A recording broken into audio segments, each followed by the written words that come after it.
Hello and welcome back to another video on my channel. My name is Tinnitus Coach Frieder, the guy who was born deaf in my left ear and who has a hearing aid and a severe high-pitched tinnitus in his remaining right ear. And in today's video, I want to talk to you about what 500 plus tinnitus coaching clients have taught me that science hasn't really taught me yet. Welcome to the video.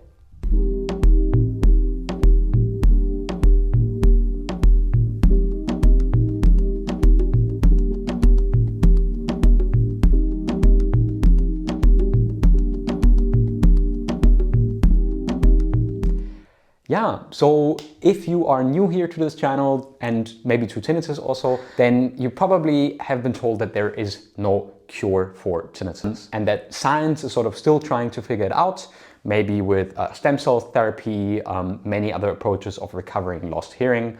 But what if I told you that after working with 500 people, so over 500 people in one-on-one coaching sessions, I've learned that things that literally no online research paper can show you. And in today's video, I want to tell you a little bit more about something that is not about a miracle cure, but about patterns and real signs that I see over and over again in people's tinnitus journey.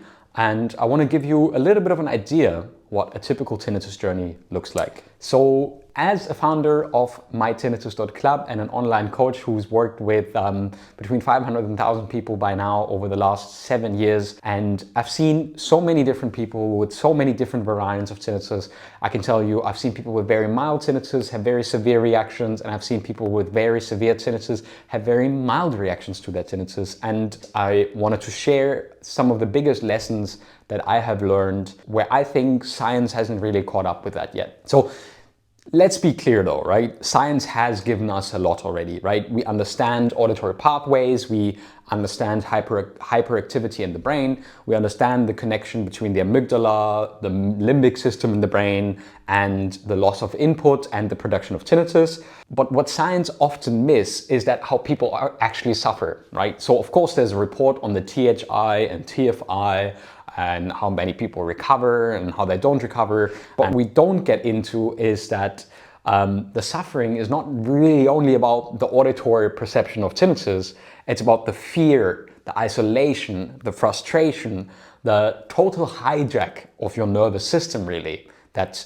people who suffer from tinnitus often have and experience, right? So, you know, most people who come to me and actually work with me, they don't come to me and say like, my tinnitus is so loud I can't bear it. They say, I can't sleep, or I'm afraid of not being able to cope with my work, or I can't be there for my family. Right. And it's not that they say like, I constantly check the tinnitus or I feel broken. It's not that they say the sound or the noise is the only thing. And it's often much more the impact that the tinnitus has on the nervous system and how that makes them react and change the way they live their life. And that's, of course, a big impact that I think science, unfortunately, often misses, because it's purely about the auditory perception of tinnitus, the subjective experience of tinnitus loudness, which, in my opinion, honestly, isn't really the most important factor. So recently, when one client came to me and said to me, the ENT measured my tinnitus at 80 decibels, then I was like,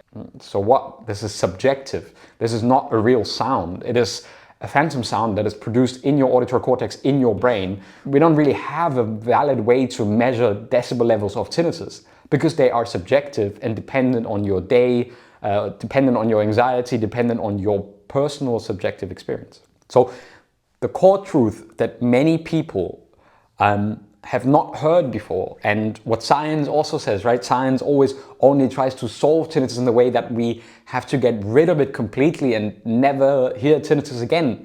But by that, we're obviously denying people a lot of quality of life in the time that tinnitus is not yet completely curable, right? So my approach is, you don't have to get rid of your tinnitus in order not to be bothered by it anymore. And that's always the approach where I see like, the biggest frustration comes from not being able to completely resolve this. But the biggest shift also comes from saying, I don't need to get rid of it in order to live a good, happy and healthy life despite my tinnitus. Changing the notes a little bit. Yep, there we are, page 2 of the notes. Usually now I talk about mytinnitus.club, but you guys already know that you can find mytinnitus.club and our online program at www.mytinnitus.club. So not too much time to waste. Let's get back into the video. So I have literally seen that sentence, you do not need to get rid of your tinnitus before living your happy and healthy life again, change lives. Why?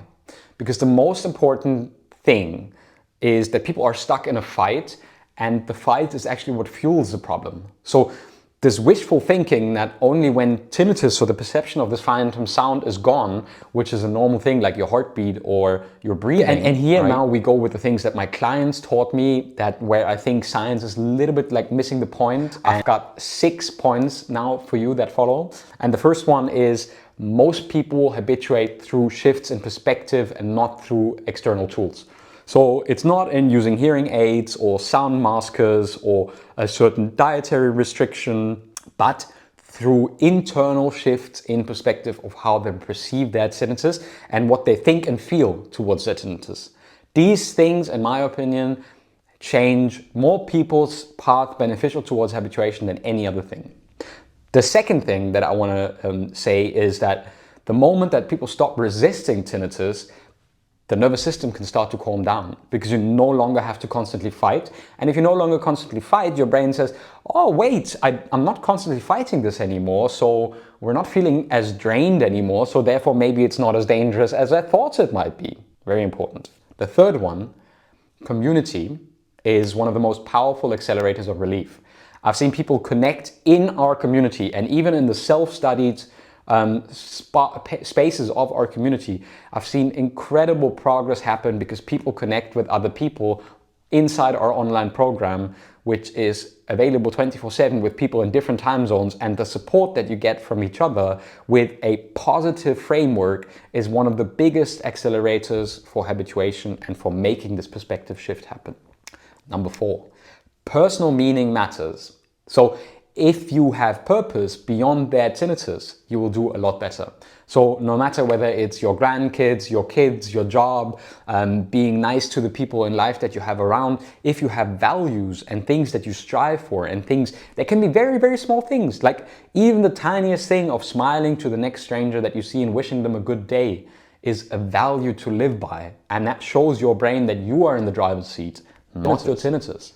So number 5 is, relapse isn't failure. I've seen a lot of people saying like, oh, my tinnitus was really loud and I felt so bad these days again. And I'm saying like, well, this is a test of everything that you've been integrating and going along in your journey. It's not a sign of failure. So the most successful clients I've seen, they are using these failures in order to build their progress. It's a little bit like resistance or strength training, right? You don't get stronger from doing the same exercise over and over again. You need more challenge. And the final thing, point number 6, is what works is simple but not easy. So to being present, changing your mindset, and being consistent at the tools that you use and study in order to go from bothersome to non-bothersome tinnitus. For example, the ACT-based accelerators inside mytinnitus.club. They're very important, and they're all pretty easy, but all pretty simple, but not that easy to implement if you're not consistent enough. So the thing that I don't see in science is that most of this is not in tinnitus treatment plans, but it is the real stuff that people show me inside our online tinnitus club and also in my coaching work every single week. And here's a little bit of a final rounding up of this video. I'm not anti-science, right? I'm not saying we shouldn't look for a tinnitus cure. No, we should, absolutely. And I'm hoping that eventually maybe I will get more of my hearing back as well through science, right? But I believe that real relief happens when lived experience, so the work that we do every single week in the club, or I do every single week with my coaching sessions, when that is met by a real life application and when these things integrate and come together. So it's not about pills, it's about people. So if you are stuck searching for the next pill or cure or something, then I would like you to consider this slightly alternative part, but which is very hands-on. And if you enjoy it, then go to habituate.online to find my free 4-day course to tinnitus habituation, where you can start to learn a couple of small tools that can help you on your journey. If you like this video, please subscribe, like it, and let me know in the comments what your current struggle with your tinnitus is. I'm super happy and grateful to get to do these videos, and I'll see you in the next video. Thank you for watching, and goodbye. Oh, I forgot. If you want to start getting into this program, then the best place to do this is at www.mytinnitus.club to join us for our 12 weeks online tinnitus habituation program. Now, goodbye.